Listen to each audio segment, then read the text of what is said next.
here is true. Only the names have been changed to protect the innocent. Fatima, best of all king-size cigarettes, brings you Dragnet.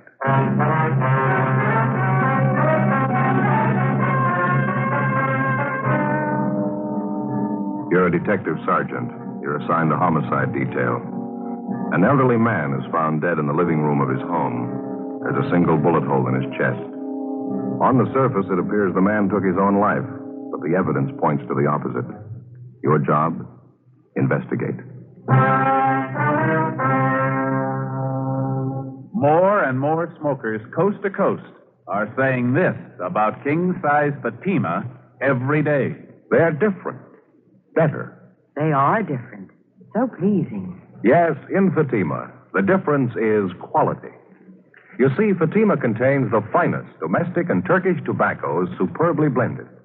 And Fatima is extra mild, with a much different, much better flavor and aroma. Compare Fatima with any other king-size cigarette. You'll find Fatima gives you all the advantages of extra length, plus Fatima quality, which no other king-size cigarette has. Yes, in Fatima, the difference is quality. Next time, buy Fatima. Best of all, king-size cigarettes.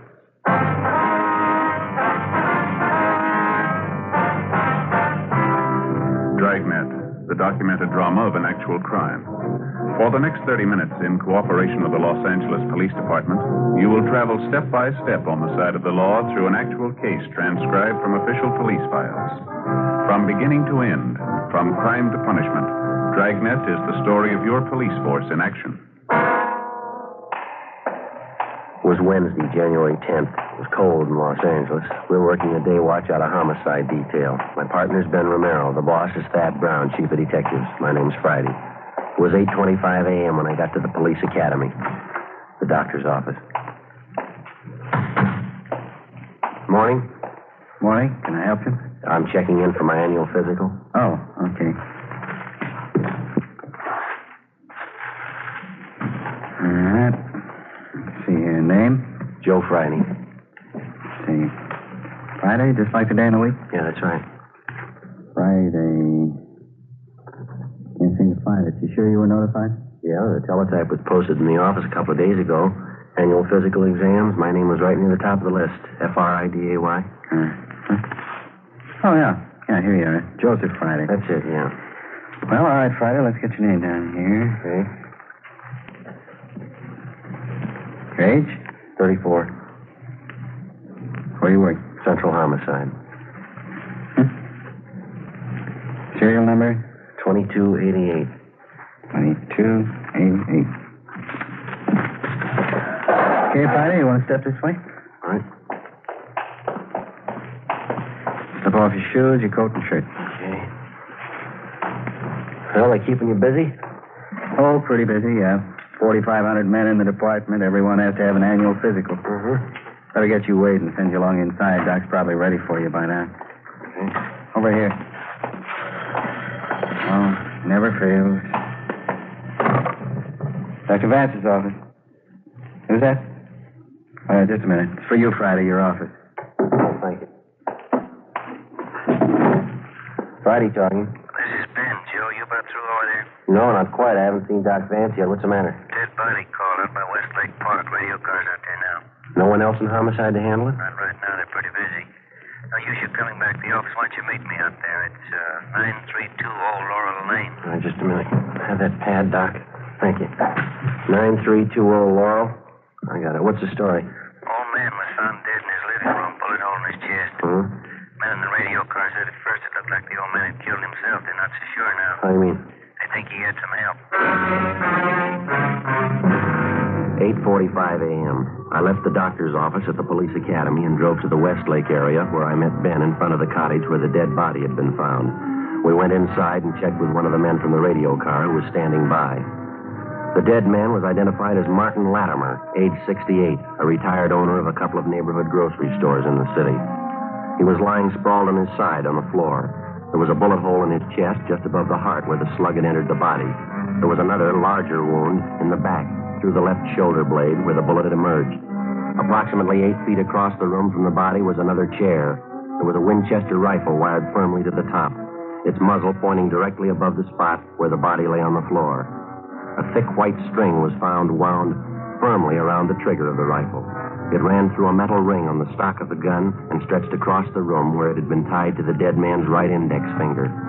At first glance, it seemed like an obvious suicide arrangement. Officer Harkness, one of the men in the radio car who had answered the call, took exception. I don't know, Sergeant. Maybe I'm all wet. Just doesn't gel right for me. Who discovered the body, Harkness? Next-door neighbor, Mrs. Donworth.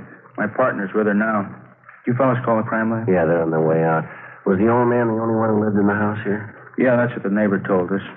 Sure like to see what the crime lab crew's going to think of it. Well, what's the big question, Harkness? Well, I know it's none of my business, Sergeant. You fellas are the detectives. I just couldn't help but notice, though. What's that? Well, here. Now, over here, this rifle wired to the back of the chair. Yeah. Now, take a sight along the barrel of the rifle. See what you think. Right through the sight, huh? Mm-hmm. Pointed right above the arms you're over there, isn't it? It's in a straight line with the body. Well, how much fish? The old man pulled the string tied to his index finger, and it set off the trigger. Took the slug through the chest, and everything. Yeah, that's what I figured. Now, here, take a look at the wall directly behind the old man. Yeah? The slug went clean through the body, we know that. And through the chest above the heart, then out through the shoulder blade. I see what you mean. Oh, here, now, take a look at this wall here. Got a mark on it. Yeah. One thing, sure, if the old man was shot in that position, the slug had to come this way. Well? Pass through his body right about this height here. Uh-huh. We ought to find the bullet hole in this wall. Right around here. Yeah, it ought to be. Not a trace of a slug there. Not much chance it could have been deflected, do you think? Well, that's what I thought. It's a 30-30 Winchester, enough power to go through a couple of plaster walls. Well, we know the slug went through the body. It's got to be somewhere in one of these four walls. Take a look over here and see what you think. All right. Down here near the corner of the wall. Where? Well, right here. Yeah, looks like it. Ben? Something's out of kilter. The rifle never could have thrown the slug this far down on the wall. Not the way it's wired to the chair there. And besides that, it's way out of line. At least 4 feet the way I figured here. Well, I know it's none of my business, Sergeant. I couldn't help but notice it, though. You want me to stand by outside? Yeah, okay, if you will. Would you mind checking with your partner? See if we can have that neighbor lady brought over for questioning, would you? Right, I'll check with him now. Thank you. Sure. I'm going to take another look at that rifle. Well, it sure doesn't add up too well, does it? Even if the old man jerked the gun when he pulled the trigger with that string arrangement, the slug couldn't have passed through his chest, out his back, and then hit the wall where it did. Well, stand just behind the body, will you, Joe? See if it's possible to line it up. All right, what about here? Look about it to you? Yeah, that's good. Let me see here. No, not a chance, Joe. It's way out of line. That's the gun that killed him. The old man didn't pull the trigger. Not from there, anyway. Well, there's one other chance. Yeah? Somebody pulled it for him. Lieutenant Lee Jones arrived with his crime lab crew and went to work. We put in a call to the coroner's office, and then the dead man's neighbor, Mrs. Elsie Donworth, was brought over for questioning. She was a chubby, matronly lady, about 45. She told us she'd been a neighbor to the aging Martin Latimer for more than 10 years. I take it you knew Mr. Latimer pretty well, ma'am. Yeah, I suppose. Didn't have any relatives, poor man. All alone. He was in the grocery business for years. He made some nice money, I guess. Retired about 8 years ago, sold both his stores. Had an income from a mortgage on one of them. $150 a month. Yeah, he was very comfortable. Wasn't a penny pincher at all, but he was thrifty. It was the same way with my husband, Claude. He used to say, take care of the dimes and the dollars will take care of themselves. Well, Mrs. Donworth, can you think of any reason why Latimer would want to take his own life? Oh, I suppose. The poor old man is getting along in years. For a long time there, he was afraid he was going to die with cancer. Is that so? Did Mr. Latimer have cancer, do you know? Oh, no. He kept thinking he was going to die with it. Could you come next door to my place while I get some of my laundry out? We could talk there. It's just across the yard. All right, ma'am. That'll be fine. Did you want to tell Lee Jones we'll be next door, Ben? Guess you better let Harkness know, too. Yeah, right. I'll tell him. Thank you. About that cancer business, officer, Mr. Latimer was always talking about it. Yes, ma'am. He finally went to a doctor about it. That was last week only. He came back and he told me the doctor said for him not to be so silly about it. He was a well man in good health. When was the last time that you saw Latimer, ma'am? Day before yesterday. Oh, we laughed and joked over the back fence. Poor old man. He had such a nice smile. Reminded me a good deal of Claude. That was my husband. Well, I'd like to have your honest opinion, Miss Donworth. Do you think Mr. Latimer killed himself? Well, I suppose that rifle in there, that terrible contraption. Joe, I wonder if I could talk to you a minute. Yeah, okay. Would you like to go on ahead over next door, ma'am? We'll be right with you. All right, officer. Thank you very much. We'll be right there, ma'am. Yeah. Crime lab crew's having a field day. They say if the old man shot himself with that rig, it ought to make Ripley's call him. They find anything definite? Dusted the rifle for fingerprints. Didn't find a warrant. How about that? Yeah. It makes less sense than that slug buried in the corner of the wall, doesn't it? Sure does. Checked the desk in the living room, found some correspondence Latimer was having with some woman through a Lonely Hearts Club. Yeah? Did you find any reason why he'd want to die? Pretty good reason why he'd want to live. Huh? Found a photograph. Beautiful girl. Looked to be about 24 or 5. What about it? She was going to marry him.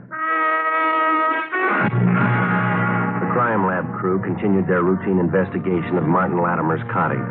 They removed a .30-30 slug from the corner of one wall. Ben and I went next door to question the neighbor, Mrs. Donworth. There didn't seem to be any common ground at all between the evidence in the house and the information that she had to offer. As we continued questioning her, Mrs. Donworth remembered that a month before, Latimer had told her that something might happen to him and he wanted to make out a will. He asked if she would witness the will. A few days later, Latimer's lawyer came to the house and Mrs. Donworth witnessed the signing. At that time, she said Latimer made the remark, "I don't feel like going on much longer anyway. If death means arrest, I think I deserve one." Mrs. Donworth kept busy with the laundry while we interviewed her. Could you let me get by to the mangle, officer? I have to get some of this ironing done. Yes, ma'am, I'm sorry. I'm afraid there's one thing I don't remember you telling us, ma'am. Did you hear anything out of the ordinary going on next door, or this morning or last night? No, nothing I noticed anyway. Officer, did you see that knob on the washer, the one on the left? Oh, you mean this over here? Yeah, just lift it up and turn it around to off, please. It says off right there in the dial. Yes, ma'am, I see. There you are. Yeah, thanks. No, there was nothing I heard from next door to remark about. Of course, it's so noisy around here that time of morning, you can't even hear yourself think anyway. How's that, ma'am? Trucks passing by up and down. Every morning. They're not small trucks either. They start in at 6 a.m. They rattle past for 2-3 hours, please. The first good explanation we've had on this thing. Could you give us the names of some of the other people on the street who knew Mr. Latimer pretty well, Mrs. Donworth? Yeah, I suppose. I don't think any of them knew the poor old man as well as I did. Most of them are younger folks, parties and things. When you get up around 65 or past it, like Mr. Latimer, parties don't mean so much anymore. Yes, ma'am, I understand. Yeah. Just a nice, quiet home with a good heating system. Good books on the shelf. Good man around the house. That all you can ask for? Yes, ma'am. Well, thank you very much. We'll leave our card here in case you want to contact us for any reason. All right, officer. Well, there's one more thing, Mrs. Donworth. We understand Latimer was corresponding with several women through a Lonely Hearts Club. Did he ever mention that to you? No, he never did. I found out from the mailman. He's a regular gossip. And Latimer never mentioned any of the women that he corresponded with, is that right? Well, I pretended I didn't even know about it. He never brought it up. Don't understand why he'd want to meet a lady that way. All most of them are looking for is a man with money so they can quit work and lay around the house. Well, thanks again, Mrs. Donworth. It's been very helpful. Yeah. Poor old man. I wonder what made him write letters after silly women. Little good they'd have done him. He wrote letters all over the country. Getting tired of working myself. Could have saved the postage, too. Beg your pardon? I was right next door. Would have married him in a minute. We left Mrs. Donworth's house a few minutes past noon, and we went back next door to Latimer's cottage.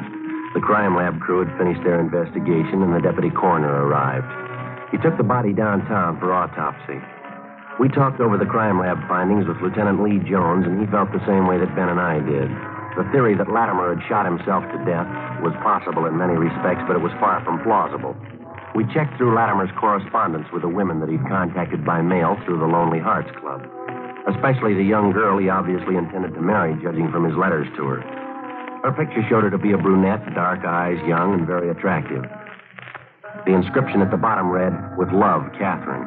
There was no return address on either the photo or the letter. Ben called to check with the Lonely Hearts Club. Yes, ma'am. No, that's all right. We'll probably be dropping down to talk to you. Yes, Bly. What'd they say? Might be it, Joe. Club secretary says they've been having trouble with somebody who signs a picture just like this one. With love, Catherine. Uh-huh. I described the picture, and the secretary says it's the same girl. What's the angle? The girl doesn't belong to the club, but somehow she got a list of the members and their addresses. She writes to them, usually old men, gets them set for marriage, and they send for her. Huh? Her letters come from the east, from different cities. She writes and asks for train fare out here. The men send her the money for clothes and train fare, and that's the last of it. She's gone. Oh, it adds up all right. Now, this one letter here. This one. I hate to ask you, dear, but if you could send me the traveling money and just a little extra for some clothes, I will take the first train and be with you in a week to become your wife, awaiting that precious moment and so on. Kind of pours it on thick. What's the date on this? Let's see. December 30th. It's 12 days ago. What do you think? That's possible. She could have showed up, tried to grab all the old man's money she could find. Maybe he caught her at it. She killed him, rigged up this phony setup to make it look like Latimer shot himself, huh? And to hold more water if we could find out she really came here. Maybe we better start ringing a few doorbells. The other neighbors might come up with something. What do you say? Let me see that girl's picture again, will you? Yeah, here you go. No photographer's name. Now, look in the back here, Ben. Yeah? No, down here in the corner. Right in the corner of the picture mounting. Oh, yeah. XXX6Y3. Must be some kind of manufacturer's marking. Photography supply. Guess it stands for the type of paper, huh? You know anything about the photo business? No, I don't. Neither do I. Let's find somebody who does, huh? Before we drove back to the office, Ben and I covered the rest of the neighborhood and talked to everybody who knew the dead man, Martin Latimer, even remotely. They told us nothing that we didn't already know. There'd been no strangers seen visiting the old man. No one had noticed anything out of the ordinary in Latimer's daily routine. 3 o'clock that afternoon, we checked with the police photo lab. They told us that the symbols stamped on the cardboard frame of the photograph signed Catherine were symbols used by a photo supply company up in San Francisco. We went back to the office and got in touch with the San Francisco firm. We were told that the symbols indicated the style and the size of photographic mounting, and further, that this particular type of mounting was distributed only throughout 7 western states. They gave us a list of 18 photo studios in Los Angeles who kept that particular mount in stock. It was a long chance, but we started checking them out. Meantime, we'd run the girl through R&I and gotten out an APB, seeking information on her. 3 days later, Ben and I had checked out 10 of the 18 photo studios on our list. The 11th was the M&Y Family Portraits on Melrose. Yes, sir. Help you? Police officers, would you mind taking a look at this photograph here, please? Let's see. Would you like an enlargement? Got a special price on enlargements this week? No, sir. We'd just like to know if you can identify this girl, that's all. Oh. Well, do you recognize her at all, sir? I know her. Sure you wouldn't like an enlargement?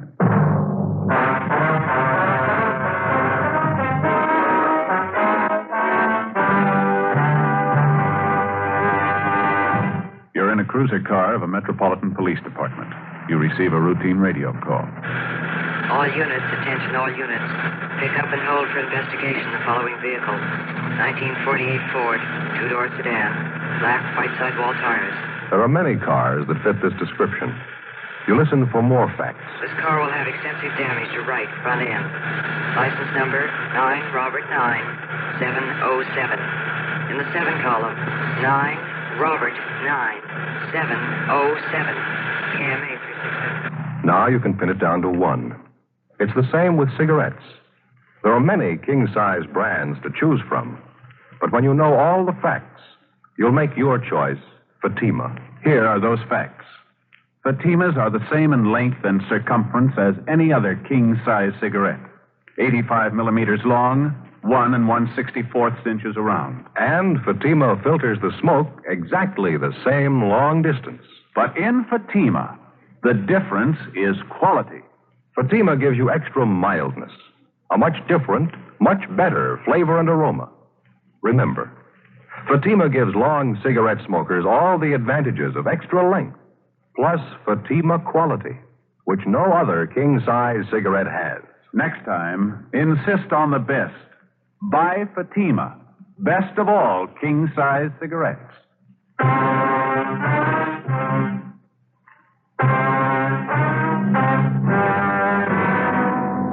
January 13th, 1:35 p.m. We showed the photograph of the girl to the proprietor of the photo studio on Melrose Avenue, and he identified her as one of his customers. He told us her name was Doris Chambers. She was 22 years old and a postgraduate student in chemistry at the university. She came from a fairly well-to-do family, and her father was the president of a local neighborhood bank. She didn't even come close to the type of girl that we were looking for. We got the address from the photographer, drove out to the home, and interviewed the Chambers girl.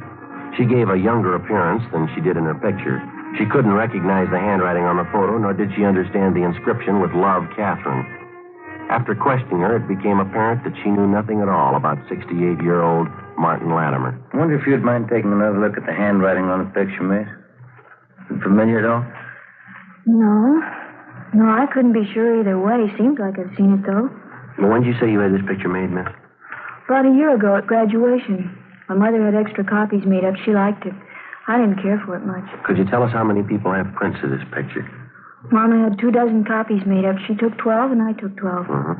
She sent them to relatives, friends of ours. Kept a few. Well, what'd you do with yours? Sent them to friends, girls at school, a few of my boyfriends. Can you remember if you autographed any of them? Yeah, some of them. The ones for my girlfriends. Others I gave out plain. Well, can you try and think who you gave those to, miss, the unsigned pictures? One went to Carl, I know that. And Ray, and Fred and Don, and Warren. I think that's it. Wonder if we could have their full names and addresses, please. Yes, all right. I don't know what I'm saving all this junk for. Old letters. Could I see that picture, please? Yeah, here you are. Look, it's the same writing. I thought I'd seen it before. Huh? This old letter from Warren. See the writing? Doesn't it look the same to you? Looks close, Joe. Yeah, we'll have Don Meyer on handwriting check it over. Who is this Warren, Miss Chambers? Warren White. Here's his address right here. Yeah, I'll copy it, Joe. Fine. Warren and I went to college together. We were engaged to be married for a while, then I broke it off. I see. Warren's a serious boy. He was very thorough. Perfectionist. You know, Sergeant? Never does things halfway. That's him? Never known Warren to do anything in his life halfway, not once. Well, he's going to have a perfect record if that handwriting matches. What can they do to him? I don't know, but they won't do it halfway. 2:55 p.m. We left the home of Doris Chambers and drove down Beverly Boulevard to 743 North Clairwood Avenue, an apartment house where the suspect was supposed to be living. We talked to the manager, and he told us that Warren White had moved without giving notice 3 days before, on January 10th, the same day 68-year-old Martin Latimer was found dead in his home. We got on the phone, talked to Doris Chambers again, and she gave us a lead on Warren White's married sister. 7:30 p.m., we met with the sister of the murder suspect, and she told us that her brother Warren had phoned that morning and asked for an emergency loan of $200, which she didn't have to give him. The sister gave us White's new address, and we checked it out. It was one of those run-down, futuristic-style apartment houses built in the mid-'30s. It was on a narrow road high above Sunset Boulevard, overlooking most of Hollywood. White wasn't in, and the manager said he wasn't expected back till early the next morning. We had the manager let us in White's apartment. We waited. Midnight. 1 a.m. No sign of the suspect. No denying it. It's sure a beautiful view from here. It's the best in town. Be nice for single fellows up here, wouldn't it? Wouldn't work with the family, though. How about you, Joe? Why don't you get your mother looking around up here? It'd be a beautiful place for the two of you. No, I don't think Ma'd ever leave the house. She's been there for 40 years. I guess she'll stay there till she dies. Would be nice up here, though, wouldn't it? What a view, huh? Mm-hmm. Why don't you try talking her into it? You got nothing to lose. I might do that. Why don't you slide up one of the windows? It's getting a little stuffy in here. Yeah.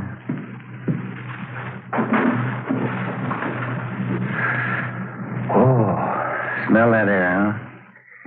That's great. Yeah. What time you got? 1:45. Oh, it's a long night. We waited. 3 a.m., 4 a.m., 4:30. It was cold, and still no sign of the suspect, Warren White. 5 a.m., 5:30, 6 a.m. The sky was getting light over in the east. 6:30, 7 a.m., 7:30. We kept waiting. No sign of the suspect. We called the office and arranged for a relief. 8 a.m., We could hear groups of youngsters passing by outside, trooping into the main yard of a grammar school just below the apartment house. We kept waiting. At 8:15 a.m., we heard a car pull up in front of the apartment house. Footsteps came down the driveway, up the path, and stopped outside the door. We heard a key turn in the lock.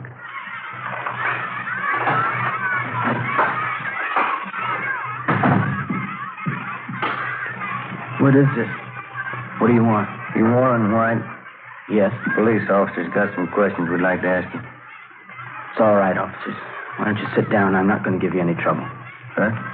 I killed him. Maybe I'll never know why, but I killed him. You want to tell us about it? You must have had a reason for it, rigging it for a suicide. Do you have anything against him? I hardly even knew him.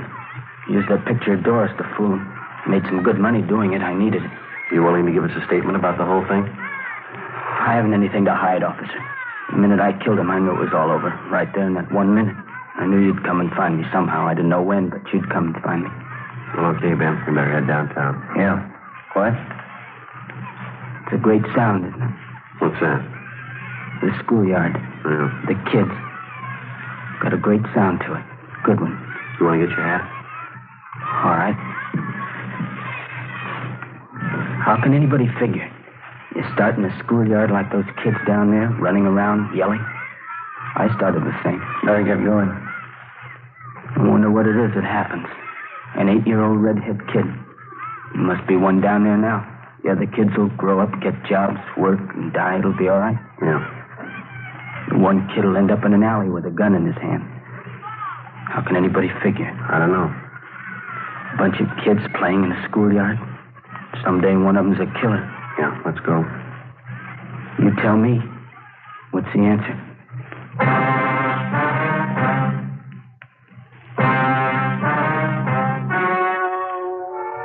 The story you have just heard was true. Only the names were changed to protect the innocent. On April 2nd, trial was held in Superior Court, Department 88, City and County of Los Angeles, State of California. In a moment, the results of that trial. And now, here is our star, Jack Webb. Thank you. Friends, it's come to my attention that some people have a misunderstanding about the cost of Fatimas. Well, I'd sure like to straighten that out for you right now. The cost of Fatima is the same as the cigarettes you're now smoking. Yes, that's right. Fatimas cost no more. But in Fatima, the difference is quality. Buy Fatima in the golden yellow package.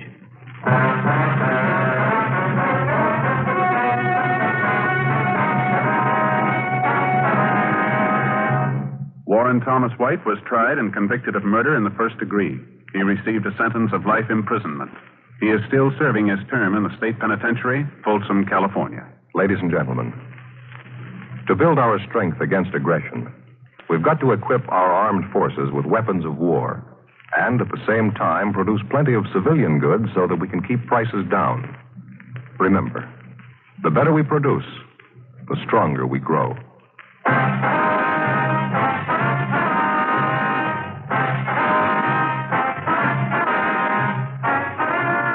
Just heard Dragnet, a series of authentic cases from official files. Technical advice comes from the Office of Chief of Police W.H. Parker, Los Angeles Police Department. Fatima, best of all, king-size cigarettes, has brought you Dragnet, transcribed from Los Angeles. Stay tuned for Counter Spy, next over NBC.